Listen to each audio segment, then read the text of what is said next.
મારું નામ શાલિની છે અને મારી ઉંમર 21 વર્ષ છે. હું મારા માતા-પિતા અને નાના ભાઈ સાથે એક નાના કસ્બામાં રહું છું.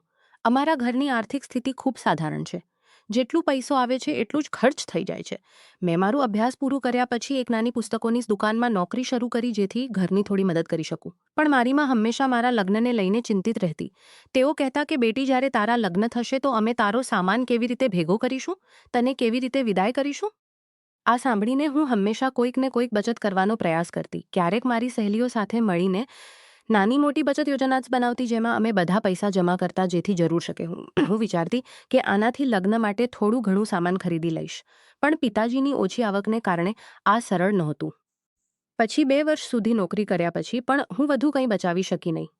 કારણ કે કમાણી આવતી અને ખર્ચમાં ચલી જતી. આ દરમિયાન મારા માટે લગ્નના પ્રસ્તાવ આવવા લાગ્યા. પિતાજી ખૂબ પરેશાન હતા કે મારા લગ્નનું ઇંતજામ કેવી રીતે તા કરશે, કારણ કે અમારી પાસે પોતાની જરૂરિયાતો માટે પણ પૂરા પૈસા નહોતા. માં કહેતી કે જ્યારે કોઈ સારો મળશે તો ભગવાન કોઈને કોઈ રસ્તો બનાવી દેશે. અમે પણ જેમ તેમ કરી લઈશું, જેમ બીજા લોકો કરે છે. લોકો વારંવાર કર્જ લઈને અથવા બચત યોજનાઓમાં પૈસા નાખીને લગ્નનો સામાન ભેગો કરતા. માં પણ એવું જ વિચારતી હતી, પણ હજુ સુધી કોઈ સારો રિશ્તો નહોતો આવ્યો. મને લગ્નની કોઈ ઉતાવળ નહોતી. પિતાજી જાતે જ રિશ્તા જોતા. જો કોઈ છોકરો ખરાબ આદતોવાળો હોય, જેમ કે દારૂ પીતો હોય, તો તેઓ તરત જ ના પાડી દેતા. કેટલાક ઠીકઠાક રિશ્તા આવ્યા પણ તેમની આર્થિક હાલત અમારા કરતાં સારી નહોતી. તેથી પિતાજીએ તેમને પણ ઠુકરાવી દીધા. પછી એક દિવસ એવો પ્રસ્તાવ આવ્યો જેને જોઈને પિતાજી ખૂબ ખુશ થયા. તે છોકરાનું નામ અર્જુન હતું. તે સારી કમાણી કરતો હતો, મહેનતી હતો અને સૌથી સારી વાત તેને કોઈ ખરાબ લત નહોતી. નશાની તો વાત જ છોડો. જ્યારે પિતાજીએ તેના વિશે ખબર કરી તો ખબર પડી કે તેનું પરિવાર ખૂબ સન્માનિત અને સંસ્કારી છે. તે લગ્ન માટે પૂરેપૂરો તૈયાર હતો. ત્યારે પિતાજીએ મને કહ્યું કે બેટી, આ રિશ્તો ખૂબ સારો છે, તેને નાના કહેજે. મેં પિતાજીને પૂછ્યું કે પણ પિતાજી, અમે હજુ લગ્ન માટે તૈયાર નથી. સામાન અને ખર્ચનું શું થશે? આ પર પિતાજીએ કહ્યું કે બેટી, મને ખબર છે અમારી પાસે વધુ કંઈ નથી, પણ હું તને એક સારા માણસ સાથે જોવા માંગુ છું. આ છોકરો સારો છે, તેની પોતાની કમાણી છે, પોતાનું મકાન છે, તે તો હજુ લગ્ન કરવા તૈયાર છે. ત્યારે અર્જુનના ઘરવાળા અમારા ઘરના આંગણામાં બેઠા હતા. મેં પિતાજીને કહ્યું કે પિતાજી, હજુ અમારી પાસે લગ્ન માટે પૈસા નથી, થોડો વખત તો જોઈએ ને. ત્યારે પિતાજી જઈને અર્જુનને કહ્યું કે બેટા, અમે હજુ પૂરેપૂરા તૈયાર નથી. અમે ઈચ્છીએ છીએ કે પહેલાં સગાઈ થઈ જાય અને પછી 1-1.5 વર્ષ પછી લગ્ન કરીએ, જેથી અમે કંઈક ઇંતજામ કરી શકીએ. જ્યારે અર્જુનને સાંભળ્યું કે પિતાજી આટલો લાંબો ઇંતજાર ઈચ્છે છે, તો તેણે તરત જ ના પાડી દીધી. તેણે કહ્યું કે અંકલ, હું આટલો ઇંતજાર કરી શકતો નથી. હું વધુમાં વધુ 6 મહિના રોકી શકું છું, પણ આનાથી વધુ નહીં. મને જલ્દીથી લગ્ન કરવા છે. પિતાજીને આ સમય ઓછો લાગ્યો, પણ ત્યારે માએ વચ્ચે આવીને હા કરી દીધી. છોકરાના વાળાએ કહ્યું કે જુઓ, તમારે ફક્ત જરૂરી વસ્તુઓ જ લેવાની હશે, વધુ દેખાવની જરૂર નથી. માને તેમની આ રીત પસંદ આવી અને પછી પિતાજીએ પણ સહમતિ આપી દીધી. એ જ દિવસે અમારી સગાઈ થઈ ગઈ. સગાઈ પછી અર્જુને માને કહ્યું કે તમે શાદીના સામાન અને કપડાની ચિંતા ના કરો, હું શાલિની માટે કપડાં જાતે લાવીશ. માં આ સાંભળીને ખૂબ ખુશ થઈ. પછી તેના ઘરવાળા ચાલ્યા ગયા. માએ મને કહ્યું કે બેટી, આ છોકરો અને તેનું પરિવાર ખૂબ સારા છે. અમે કોઈ રીતે ઇંતજામ કરી લઈશું, પણ તારા લગ્ન આજ સાથે થશે. પછી માએ સંબંધીઓ અને મિત્રો પાસેથી મદદ માંગી. કેટલાકે કહ્યું કે યોજનાનો સૂચન કર્યો, કેટલાકે બચત યોજનાનો સૂચન કર્યો, પણ હપ્તામાં વ્યાજ વધારે લાગતું હતું. પછી લોકોની મદદ અને એક જરૂરી વસ્તુઓ ભેગી કરી લીધી. મારા મંગેતર અર્જુન મારા માટે વારંવાર પૈસા નાખીને મારા માટે વારંવાર તોહફા લાવતો. ક્યારેક સારા અને મોંઘા કપડાં, ક્યારેક ઘરમાં પહેરવાના ડ્રેસ, અહીં સુધી કે રાતના કપડાં પણ કેટલીક તોહફા ખૂબ અજીબ હતા. એક દિવસ તેણે મારા માટે અંડરગાર્મેન્ટ્સ લાવી આપ્યા. પછી એક વખત ગામની મહિલાઓ જેવો ફૂલોવાળો પારદર્શક ગાઉન, ક્યારેક ચટકીલા રંગનો શાલ તો ક્યારેક જાળીદાર કુર્તા. એક વખત તો તેણે નાચતી છોકરીઓ જેવી નાની સ્કર્ટ અને ટોપ લાવી દીધું. મેં તેને પૂછ્યું કે આ બધું શું છે? હું તો આવા કપડાં પહેરતી નથી. તો તેણે કહ્યું કે દરેક વસ્તુનો સમય હોય છે, તને બધું સમજાઈ જશે. માં કહેતી કે બેટી, તે તને પ્રેમ કરે છે, આવી કિસ્મત દરેકને નથી મળતી. હું માને આ અજીબ કપડાની વાત નહોતી કહેતી. પછી આવી રીતે 6 મહિના વીતી ગયા, ખબર જ નહીં પડી. પણ અર્જુન માટે આ 6 મહિના 6 વર્ષ જેવા હતા. તે મને કહેતો કે જો તું મને પસંદ નહોતી તો હું હવે સુધી કોઈ બીજી સાથે લગ્ન કરી લીધા હોત, પણ મને તું સારી લાગે છે અને તારું પરિવાર પણ. પછી લગ્નનો દિવસ આવી ગયો. લગ્નના એક દિવસ પહેલાં મારી પાસે આવી અને બોલી કે બેટીને કોઈ નાની વાત નથી, હવે તું જવાબદાર બની જશે. પોતાના પતિને હંમેશા ખુશ રાખવો, તેની દરેક વાત માની જશે. પોતાના કેટલીક અટપટી વાતો કહી જે મને સમજાઈ નહીં. પછી તેમણે કેટલીક અટપટી વાતો કહી જે મને પાંચમો. મેં ક્યારેય કોઈ છોકરા સાથે ઊંડી વાત પણ ના કોઈ માહિતી. આગળ શું થશે એ વિચારીને હું ડરી રહી હતી. મને લગ્ન વિશે કંઈ જ ખબર નહોતી, ના ક્યારેય કોઈ લગ્નશુદા મહિલા સાથે વાત સાંભળી નહોતી, ના કોઈ અનુભવ હતો. મેં માને કહ્યું કે માં તમે શું કહો છો? મને કંઈ સમજાતું નથી. માએ કહ્યું કે બેટી તારો પતિ સમજદાર અને સુલઝાયેલો છે. તે તને બધું શીખવી દેશે અને પોતે જ તારી પાસે આવે કોઈ કે તે વસ્તુનો આધાર ના લે. પછી લગ્નનો દિવસ આવ્યો. બધી રસમો જેમ કે હળદી અને મહેંદી સારી રીતે થઈ ગઈ. મા પિતાજી ખૂબ ખુશ હતા કારણ કે આ ઘરની પહેલી લગ્ન હતી. અમે બધાના ચહેરા પર મુસ્કાન હતું. પછી લગ્નની બધી રસમો પૂરી થઈ અને હું અર્જુન સાથે તેના ઘરે ચાલી ગઈ. જ્યારે અમે અમારા રૂમમાં પહોંચ્યા તો તેણે ખૂબ પ્રેમથી કહ્યું કે તારા ઘરમાં તારું સ્વાગત છે શાલિની. હું ખૂબ ખુશ છું કે આજે અમે સાથે છીએ. મેં મુસ્કુરાઈને કહ્યું કે હું પણ ખુશ છું. મેં મુસ્કુરાઈને કહ્યું કે હું ઈચ્છું છું કે આજની રાત તું મારા માટે પૂરેપૂરી તૈયાર હોય. મને કંઈ સમજાતું નહોતું, પણ માની વાત યાદ કરીને હું ફક્ત મુસ્કુરાતી રહી. પછી તેણે મને કપડાં બદલવા કહ્યું અને મારા માટે એક ડ્રેસ કાઢ્યો, પણ તે ડ્રેસ ખૂબ ખુલ્લો હતો. તેને જોઈને હું શરમાઈ ગઈ કારણ કે આ મારી પહેલી રાત હતી. જ્યારે મેં હિચકિચાટ દેખાડ્યો તો તેણે કહ્યું કે મારી સામે શરમાવાની શું વાત છે? હવેલી વખત થોડું ઢંકાયેલું હોય કે ખુલ્લું શું ફરક છે? આજની રાત વીતી જાય પછી બધું સરળ થઈ જશે. મેં તેની વાત માની લીધી અને કપડાં બદલીને આવી ગઈ. હું ખૂબ ગભરાઈ રહી હતી, તેથી મેં બહાનું બનાવ્યું કે મને ભૂખ લાગી છે. અમે થોડું ખાણું ખાધું. પછી તેણે મને રૂમમાં લઈ ગયો અને જે થવાનું હતું તે શરૂ થઈ ગયું. પણ તે રાતે જે મેં જોયું તેણે મને હેરાન કરી દીધું. અર્જુન જ્યારે કપડાં ઉતારીને સામે આવ્યો તો તે બિલકુલ અલગ લાગતો હતો. તેનું શરીર સ્નાયુઓથી ભરેલું હતું, જેમ કે કોઈ પહેલવાન હોય. જ્યારે તેણે મને સ્પર્શ કર્યો તો તેની પકડ ખૂબ કડક હતી. મારા માટે બધું નવું હતું, પણ તે ખૂબ ઝડપી અને આક્રમક હતો. જેમ કે કોઈ જંગ લડી રહ્યો હોય. મને સમજાતું ન કે આ સાચું છે કે ખોટું. તેણે મને રમકડા જેવી વાપર્યો. એક વખત પૂરું થયા પછી તે બાથરૂમ ગયો, પછી લૌટ્યો અને ફરીથી શરૂ કરી દીધું. હું વારંવાર કહેતી રહી કે અર્જુન ધીરે કરો, અમારા લગ્ન હમણાં જ થયા છે. હું આના માટે તૈયાર નથી, પણ તેણે હસીને કહ્યું કે એનો અસલી મજા તો આ જ છે. આખી રાત તેણે રોક્યો જ નહીં. હું થાકીને તૂટી ગઈ હતી. ના બોલી શકતી હતી, ના સમજી શકતી હતી. બસ ચૂપચાપ સહતી રહી.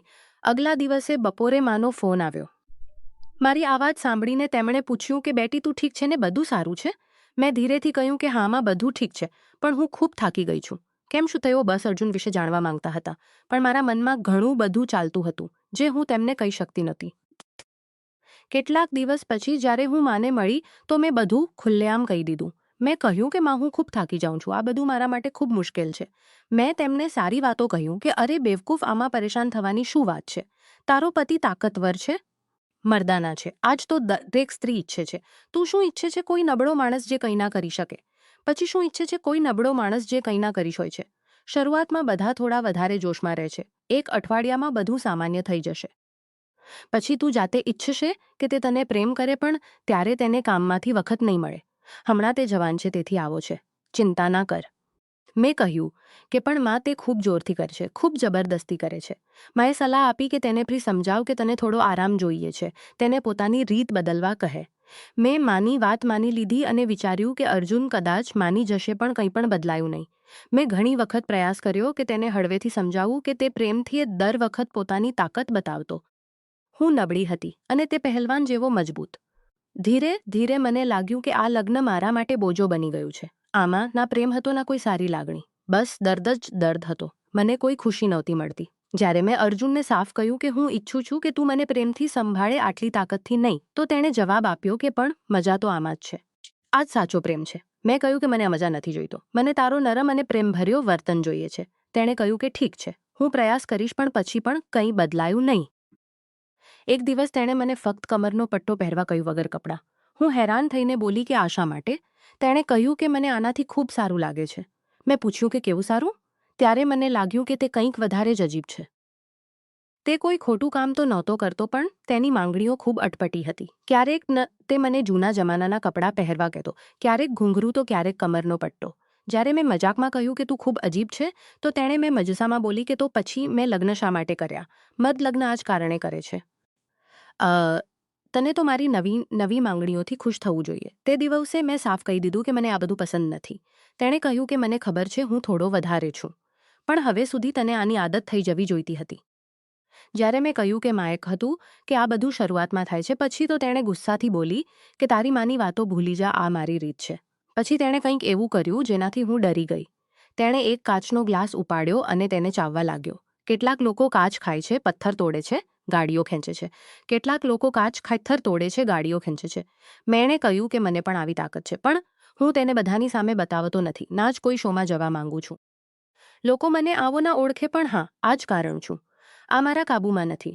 પછી તેણે કહ્યું કે હું તને ખૂબ પ્રેમ કરું છું શાલિની, તને છોડવા નથી માંગતો, મારી વાત સમજ. તેના શબ્દોએ મને વિચારમાં નાખી દીધું. તે મારી સાથે સારો વ્યવહાર કરતો હતો, મારી કાળજી રાખતો હતો, મારી દરેક જરૂરિયાત પૂરી કરતો હતો.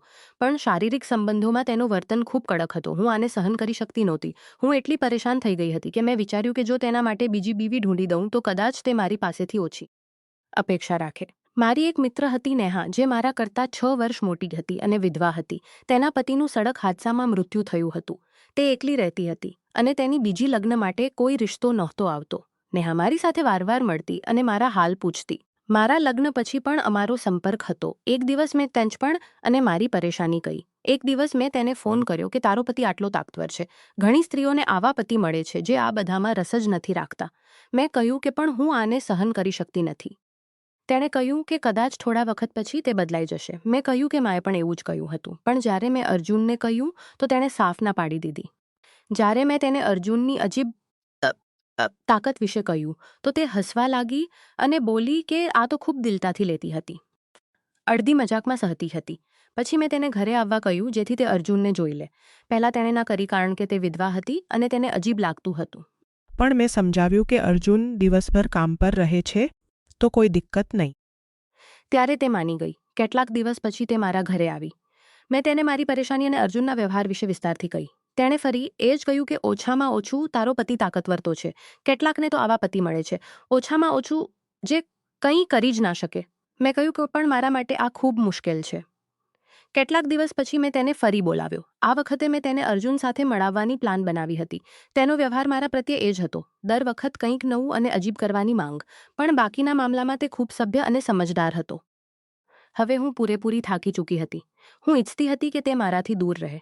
છતાં હું તેની વાત ના ટાળી શકતી હતી. કારણ કે આ લગ્નમાં આવું કરવું ખોટું માનવામાં આવે છે. પણ મારી હાલત એવી હતી કે જ્યારે પણ તે પાસે આવતો હું ઈચ્છતી હતી કે આ બધું રૂકી જાય. મને ખબર હતી કે નેહા ખૂબ સુંદર અને આકર્ષક છે. મને લાગ્યું કે જો અર્જુન તેને જોશે તો કદાચ તેને પસંદ કરી લેશે. તેથી મેં તેને ઘરે બોલાવ્યો અને ત્યાં સુધી રોકાવા કહ્યું જ્યાં સુધી અર્જુન ઘરે ના આવે. જ્યારે તે આવ્યો તો તેણે નેહાને જોયો, મુસ્કુરાયો અને સન્માનથી તે રૂમમાં ચાલ્યો ગયો. નેહાએ મને કહ્યું કે તારો પતિ તો ખૂબ સારો અને તાકતવર દેખાય છે. મેં હસીને કહ્યું કે આ જ મારી સૌથી મોટી મુસીબત છે. તેની તાકાત જ મને પરેશાન કરી રહી છે. કેટલીક વાર પછી નેહાએ બોલી કે હું ચાલું છું અને પછી ચાલી ગઈ. તે રાતે જ્યારે હું ચાલું છું અને પછી ચાલી ગઈ. તે રાતે જ્યારે હું અર્જુન સાથે બેઠી હતી, તેણે કહ્યું કે ખૂબ સારી અને સુંદર છોકરી છે. મેં કહ્યું કે તે વિધવા છે. તેણે ચોંકીને કહ્યું કે અરે આવું કેવી રીતે થયું. ત્યારે મેં તેને નેહાની કહાણી સંભળાવી કે તેના પતિનું હાદસામાં મૃત્યુ થયું હતું અને તે એકલી રહે છે. અર્જુન મુસ્કુરાયો અને હવે સમજાયું કે તું કેટલી ભાગ્યશાળી છે. તને આટલો સારો પતિ મળ્યો છે અને તું તેની કદર નથી કરતી. પછી તેણે મારી વાતને હંસીમાં ટાળી દીધી અને અમારી વચ્ચે ફરી એ જ શરૂ થઈ ગયું. મારા માટે બધું સહન કરવું મુશ્કેલ હતું. કેટલીક વાર પછી મેં ફરી કંઈ કહ્યું કે પણ તે ખૂબ સુંદર છે ને. તેણે કહ્યું કે હવે તું શું કહેવા માંગે છે. મેં કહ્યું કે હું ઈચ્છું છું કે તું તેની સાથે લગ્ન કરી લે. તેણે હસીને કહ્યું કે મતલબ હું 2 બીવી રાખું? આ તો ખૂબ મુશ્કેલ હશે. મેં કહ્યું કે મુશ્કેલ શું છે? તારી તાકાત તો ખૂબ છે. તેણે કહ્યું કે જો તે તૈયાર ના થાય તો, અને તેની પાસે વધારે રિશ્તા નથી આવતા. તે થોડી વાર વિચારવા લાગ્યો. પછી કહ્યું કે ઠીક છે પણ મારી એક શરત છે. મેં પૂછ્યું કે શું શરત? ત્યારે તેણે ફોન કાઢ્યો અને મને એક વિડીયો બતાવ્યો. તેમાં એક મર્દ 2 સ્ત્રીઓ સાથે હતો. હું ચોંકીને બોલી કે આ તો ખોટું છે. આવું ના થવું જોઈએ. તેણે કહ્યું કે ખોટું શા માટે? તમે બંને મારી બીવીઓ હશો તો શું પરેશાની છે? મેં કહ્યું કે મેં તો વિચાર્યું હતું કે બીજી લગ્નથી તારું ધ્યાન બટશે અને તારો જોશ ઓછો થશે.